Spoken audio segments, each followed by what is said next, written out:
جب سلطان ڈاکو کو پھانسی کے تختے پر لٹکایا گیا تو اس سے پوچھا گیا تمہاری آخری تمنا کیا ہے؟ اس نے کہا میری آخری تمنا یہ ہے کہ میری پھانسی میری ماں کے سامنے مجھے دی جائے۔ اس کی ماں کو بلایا گیا، کہا تیرا بیٹا تیرے آنکھوں کے سامنے مرنا چاہتا ہے۔ سلطان ڈاکو کی ماں کی آنکھوں میں آنسو آ گئے۔ پولیس والوں نے پوچھا آخر ماں کے سامنے تم کیوں مرنا چاہتے ہو؟ اس نے کہا تاکہ میری ماں دیکھے موت کے وقت پیر کیسے تڑپتے ہیں، ہاتھ کیسے تڑپتے ہیں اور روح کیسے نکلتی ہے۔ کہا لیکن تم اس کے لیے ماں کو کیوں مجبور کر کے لائے ہو؟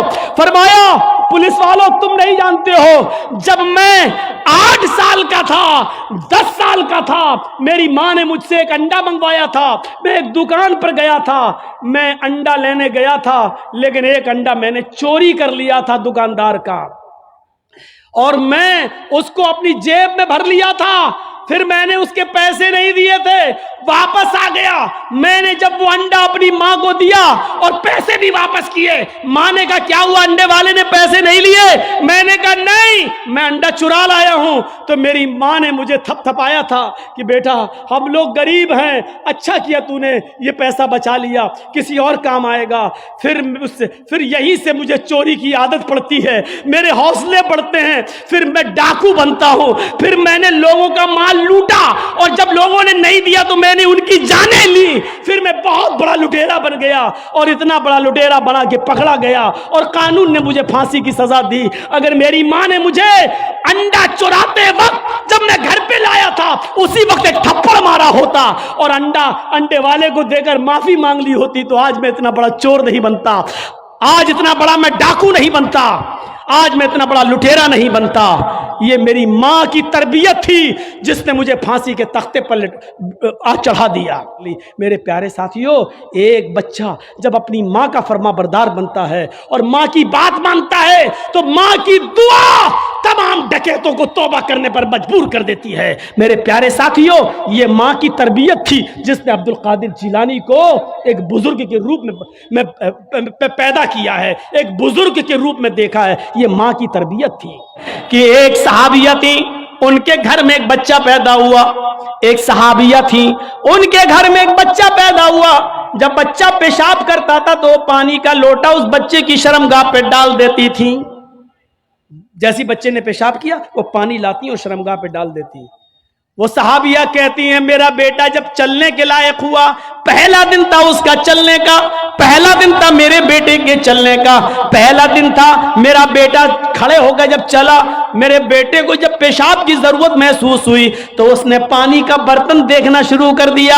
ماں کہتی ہے کہ میں دیکھ رہی تھی اپنے بیٹے کو، جب بھی وہ پیشاب کرتا تھا تو میں پانی اس کی شرمگاہ پہ ڈال دیتی تھی۔ آج دیکھتی ہوں میرا بیٹا چل رہا ہے، دیکھتی ہوں یہ کیا کرتا ہے۔ جب بیٹا پہلا دن چلنے کے لائق ہوا، پہلا دن تھا، تو بیٹے نے پانی کا پیالہ اٹھایا اور دونوں ہاتھ سے پکڑ کر دھیرے دھیرے چلا اور ایک کونے میں جا کر بیٹھ گیا، پیشاب کیا، اور پیشاب کرنے کے بعد وہ پانی کا پیالہ اپنی شرمگاہ پہ ڈالنے لگا۔ اس کو استنجا کرنا نہیں آتا تھا، اس کو دھونے کا تمیز بھی نہیں معلوم تھا، اس کو پتہ ہی نہیں، لیکن وہ ویسا ہی کر رہا ہے جیسی اس کی ماں نے اس کو بتایا، جیسے اس کی ماں اس کے ساتھ کر دیتی تھی۔ وہ پانی کا پیالہ اٹھا کر اپنی شرمگاہ پہ ڈال لیا اور خالی پیالہ لے کر اپنی ماں کے پاس آ گیا۔ ماں کی آنکھوں میں آنسو آ گئے، آسمان پر نظر ڈال کر کہتی ہے فزت برب الکعبہ، کعبے کے رب کی قسم میں کامیاب ہو گئی، اللہ کی قسم میں کامیاب ہو گئی۔ اپنے بچے کو جو سکھانا چاہتی تھی میرے بچے نے وہ سیکھ لیا، میں اپنے بچے کو جو تربیت دینا چاہتی تھی میرے بچے نے وہ تربیت حاصل کر لی۔ مجھے امید ہے کہ میرا بچہ کبھی ناپاک نہیں رہے گا، میرا بچہ جب بھی پیشاب کرے گا تو پانی ضرور لے جائے گا اور استنجا کرے گا۔ اس زمانے کی مائیں اپنے بچوں کو بچپن سے یہ عادتیں ڈلواتی تھیں، اور آج کل کی ماں دیکھ لو اپنے بچے کا انڈرویئر نیکر اتار کر کہتی بیٹا یہاں کھڑے ہو کے پیشاب کر لے۔ یہ مائیں اپنے بچوں کو کیا تربیت دیں گی؟ جبکہ نیپولین نے کہا تھا کہ مدرس لیپ از فرسٹ کالج فار چلڈرن، ماں کی گود یہ بچے کا پہلا مدرسہ ہوتی ہے، پہلی یونیورسٹی ماں کی گود ہے۔ جو بچہ اپنی ماں کی گود سے تربیت حاصل کر کے نہیں نکلا وہ کسی یونیورسٹی سے تربیت حاصل نہیں کر سکتا ہے۔ آج بھی دیکھ لو کشن گنج میں بھی یونیورسٹیاں ہوں گی، کشن گنج میں بھی کالج ہوں گے، اس کالج سے B A, M A, P H D,